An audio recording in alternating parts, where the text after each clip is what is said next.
Yon mga masters, bali tuwing umaga na po tayo mag-a-upload ng 8 videos araw-araw. Bali hindi na po tayo mag-a-upload tuwing gabi. Tuwing umaga na po tayo mag-a-upload ng 8 videos mga masters. At maraming salamat sa mga solid kong masters na hindi nag-skip. Maraming salamat sa inyo. At mag-iingat po kayo palagi and God bless. Magandang gabi mga masters, bali ngayon po ay 8 videos po ma-upload ko po sa aking YouTube channel. Tama nga mga masters, 8 videos nga po ma-upload ko. Yon, what's up mga masters? Nandito na naman tayo sa panibagong araw, panibagong kabanata na naman ang pagsasama-samahan natin ngayon guys.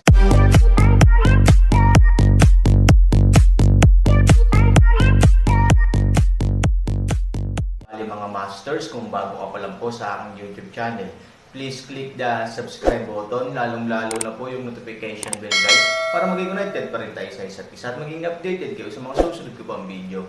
Bali mga masters, bago natin umpisahan ng kwento ay mag-shoutout po muna tayo para sa mga solid nating tagapakinig. Shoutout kay Jeps Headfield at shoutout kay Norlisa Sugay. Yun na nga mga masters, no? Bali hindi na ito patagalin. In 3, 2, 1, let's go!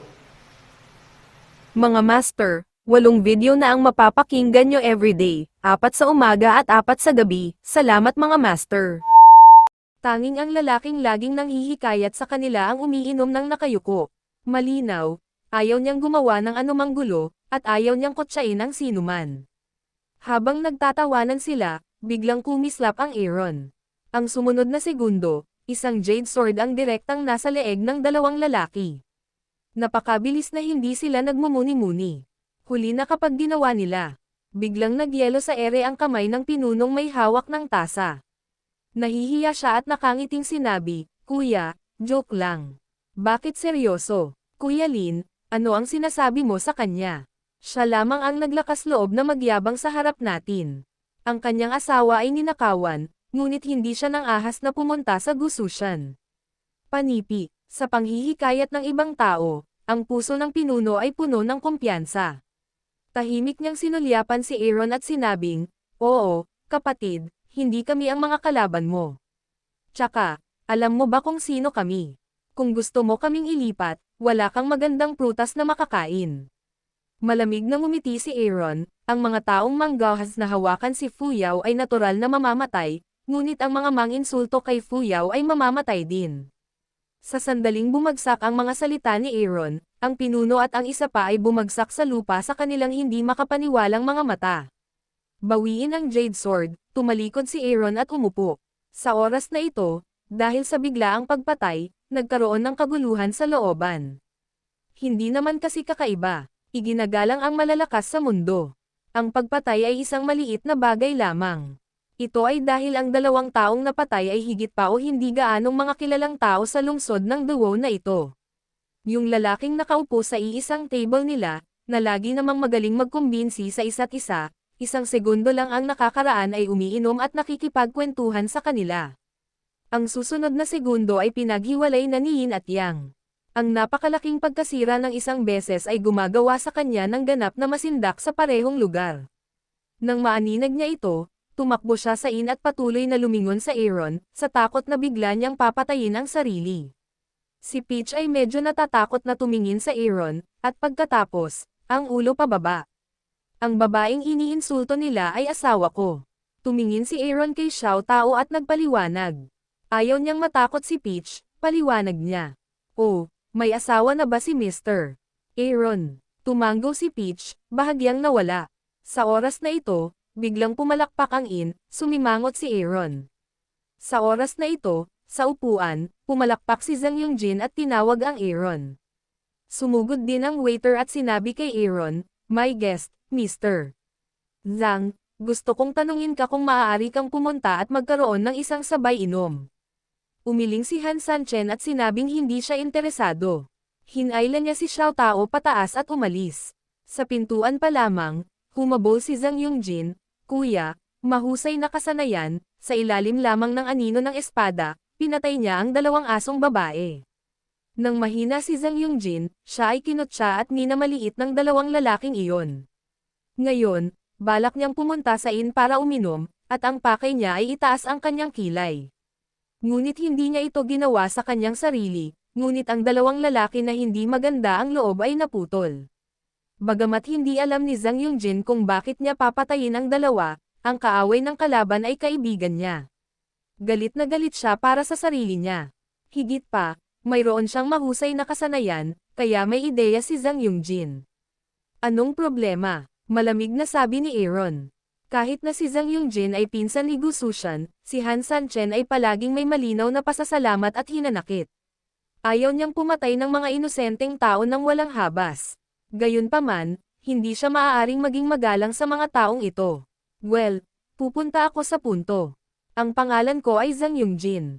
Ang pinsan ko ay si Gu Sushan. Naniniwala akong narinig mo na ang tungkol sa mga kamakailang kaganapan sa mundo ng lahat ng direksyon, hindi ba? Pupunta ang aking pinsan sa pakasalan ang Fuyaw ng pamilya Fu. Malamig na sabi ni Aaron, so ano? Haha, para sabihin sa iyo ang totoo, kapag ang Gusu clan at ang Fu clan ay magkapit-bisig, ang ating dalawang pamilya ay magiging lubhang makapangyarihan, at mabilis na uunlad sa mundo ng lahat ng direksyon. Ngayon, tayo ay nasa oras na nang sa palagay ko ay mayroon kang mga pambihirang kakayahan. May sarili rin siyang wishful thinking. Plano umano ng kanyang pinsan na harapin ang mga basura mula sa lupa, kaya ngayon ay inayos niya ang mahigpit na pag-iingat laban sa lungsod ng Tianlong sa mga susunod na araw. Siyempre, gusto rin ni Zhang Yungjin na samantalahin ang pagkakataong makagusto sa kanyang pinsan, kaya gusto niyang mag-set up ng isang grupo ng sarili niyang puwersa na magpapatibay sa nakaraan. Ngumiti si Han Sunny, gusto mo bang tulungan kita? Tumango si Zhang Yungjin, eksakto. Kilala mo ba kung sino ako? Tumawa si Aaron. Hindi nagtatanong ang mga bayani kung saan sila nanggaling. Hindi ko na kailangang malaman kung sino ka. Hanggat handa kang maglaro para sa akin, magagawa iyon. Tiwala si Zhang Yungjin. Natatakot ako na hindi mo iisipin iyon kapag nalaman mo ang pangalan ko. Aaron. Natigilan si Zhang Yungjin. Ano ang ibig sabihin nito? Gayunpaman, sinabi ni Aaron, talagang gusto niyang malaman, ano ang iyong pangalan, kapatid? Aaron. Kumunat ang noo ni Zhang Yungjin. Paano naging pamilyar ang pangalan na ito?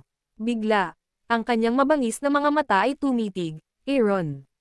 Hindi ba ito ang sayang ng asol na mundo na sinabi sa akin ng aking pinsan na bantayan? Ngunit kapag sinasalamin niya ito, nasaan ang Aaron?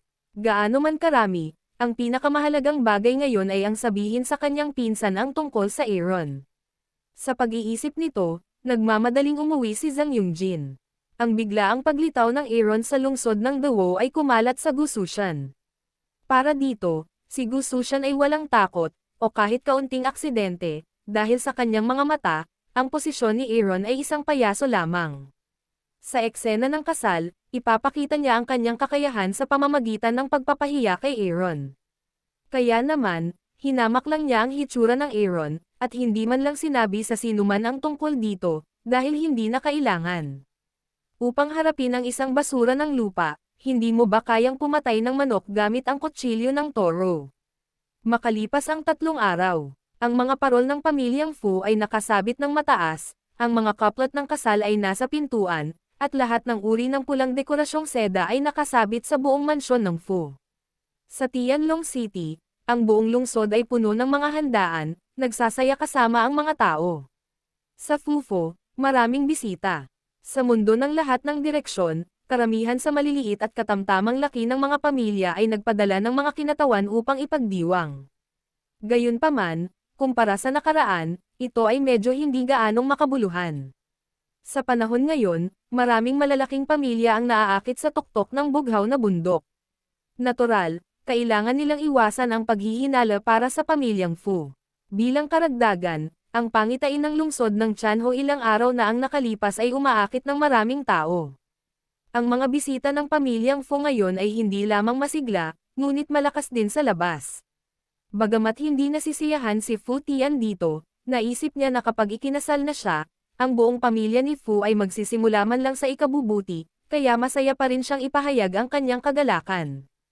Tuwang-tuwa din si Gu Sufeng Tian. Bagamat magkaiba sila ni Fu Tian, magkaiba sila ng mga layunin at interes. Natural, buo rin ang suporta nila sa kasal na ito. Ngayon, Nakabihis na rin si Aoyi at nakaupo sa tabi ng guest table sa hall. Dumating na ang mapalad na oras. Pakipasok, ikakasal at ikakasal. Sa isang sigaw ng katulong sa labas ng pinto, ang mga tao ay tumayo at tumingin sa pinto. Sa oras na ito, pumasok si Gu Sushan sa pinto na nakasuot ng pulang damit. Sa kanyang likuran, si Ivory ay nakasuot din ng pulang damit, na inaalalayan ng dalawang aliping babae. Ngunit sa ilalim ng pulang takip, ang mukha ni Ivory ay walang ekspresyon at maganda. Hindi siya sasamba, dahil ang kanyang puso, Aaron lamang, ngunit wala siyang puwang para sa paglaban at lakas, ay maaari lamang manipulahin, ngunit hindi ito nangangahulugan na siya ay sumuko na. Hanggat tapos na ang seremonya at pumasok ang mga bisita sa piging, sasamantalahin ni Fu Li ang pagkakataong ito para makapasok sa bagong bahay at tulungan ang sarili na magpakamatay, gaya ng sinabi niya noon. Naglalakad papunta sa bulwagan, si Fu Tian at Gu Sufang ay napakasaya na umupo sa bulwagan. Nang makita ng Master of Ceremonies ang bagong dating na pumasok sa bulwagan, itinaas din niya ang kanyang boses, ngayon ang araw kung kailan ikakasal sina Mr. Gu Su at Ms. Fu Yao ng pamilya Fu.